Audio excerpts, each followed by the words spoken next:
Dzień dobry Państwu.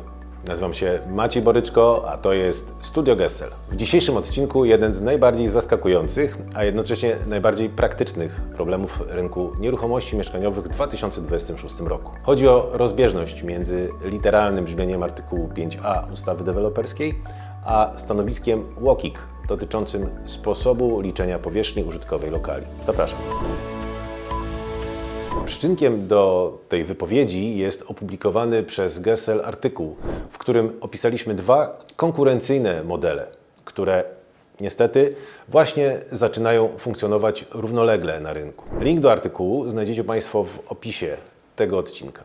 Dziś skupię się przede wszystkim na praktycznych konsekwencjach owej rozbieżności dla deweloperów, nabywców, banków, architektów i całego łańcucha pokarmowego świata residential.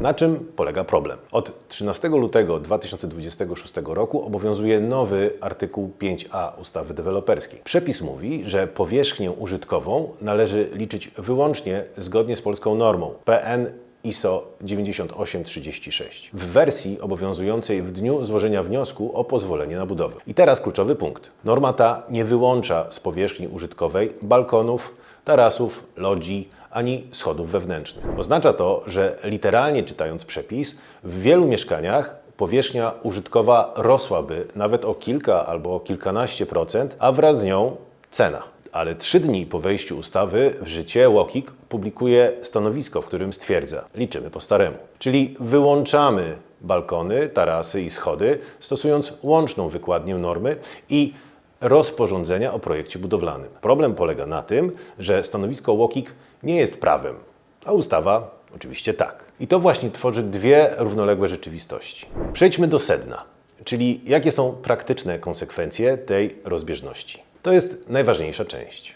Co się dzieje, jeśli rynek zacznie stosować dwa różne sposoby liczenia powierzchni? Po pierwsze, ceny mieszkań. Jeżeli deweloper zastosuje literalne brzmienie ustawy, powierzchnia użytkowa rośnie, a cena lokalu, liczona jako cena za metr kwadratowy, siłą rzeczy również rośnie. To oznacza wyższe nominalne ceny mieszkań, różnice pomiędzy inwestycjami, nawet w tej samej okolicy. Ryzyko zarzutów sztucznego zawyżania ceny, jeśli konkurencja liczy inaczej. Jeśli deweloper zastosuje stanowisko UOKiK, cena pozostaje zgodna z praktyką rynku. Ale jest ryzyko, że ktoś powie, to niezgodne z ustawą. A więc ryzyko tak czy inaczej jest. Po drugie, dokumentacja, prospekt, umowa, księga wieczysta może zawierać inną powierzchnię. Jakie są tego skutki? Prospekt pokazuje jedną powierzchnię, umowa deweloperska inną, a księga wieczysta jeszcze inną. To jest paliwo do pozwów. Nabywcy mogą żądać obniżenia ceny, odszkodowania, uznania, że zostali wprowadzeni w błąd.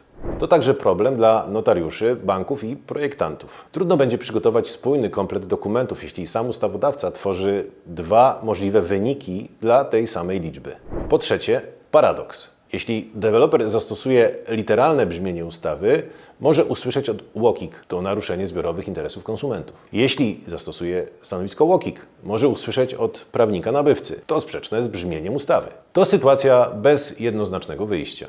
Klasyczny konflikt regulacyjny, który przenosi się na praktykę obrotu. Po czwarte, pluralizm powierzchni w ramach jednej inwestycji. W jednej inwestycji projekt budowlany ma powierzchnię X. Dokumenty sprzedażowe mogą mieć powierzchnię Y, a wpisy do KW powierzchnię Z. Architekci będą projektować według jednego modelu, dział sprzedaży według drugiego. Dział prawny będzie musiał godzić jeden z drugim. Po piąte, problemy podatkowe i bankowe. Powierzchnia użytkowa wpływa bowiem na wysokość ceny brutto, zdolność kredytową nabywcy, parametry finansowania inwestycji po stronie dewelopera, rentowność projektu. Rozbieżność powoduje, że banki mogą kwestionować dokumentację, a biegli w razie sporu będą musieli wybrać, którą interpretację stosują.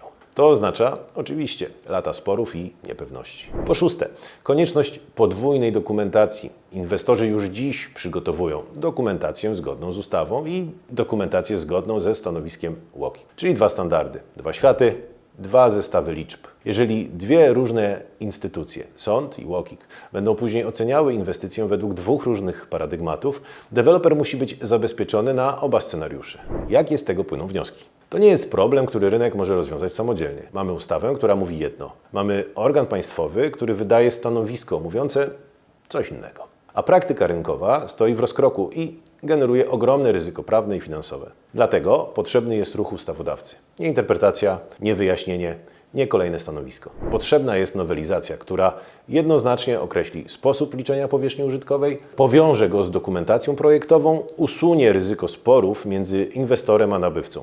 Umożliwi spójną, bezpieczną praktykę dla banków, notariuszy i sądów. Dopóki to nie nastąpi, rynek będzie funkcjonował w dwóch rzeczywistościach, a to oznacza więcej sporów, większe ryzyka i rosnącą niepewność dla wszystkich, od dewelopera przez architektów po kupujących mieszkania. Dlatego do tego czasu deweloperzy powinni przeanalizować modele sprzedażowe, zweryfikować dokumentację, ocenić ryzyka regulacyjne i kontraktowe. To był przegląd najważniejszych praktycznych konsekwencji konfliktu przepisów i stanowiska UOKiK dotyczącego sposobu liczenia powierzchni użytkowej lokali. Jeżeli chcieliby Państwo zgłębić temat, zachęcam do przeczytania naszego artykułu na gesel.pl. A jeśli Państwa inwestycja wymaga dostosowania dokumentacji, analizy ryzyk albo opracowania modelu liczenia powierzchni, zapraszamy do kontaktu. Bardzo dziękuję za uwagę.